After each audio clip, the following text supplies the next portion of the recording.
You ask Tiger to solve. This deals with linear equations with one unknown. The final result is x equals 36. Let's solve it step by step. Group all constants on the right side of the equation. Subtract 2 from both sides.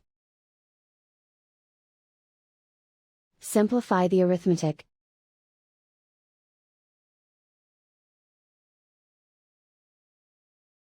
Isolate the x. Multiply both sides by 6. Group like terms. Multiply the coefficients. Simplify the fraction. Simplify the arithmetic. And so the final result is x equals 36.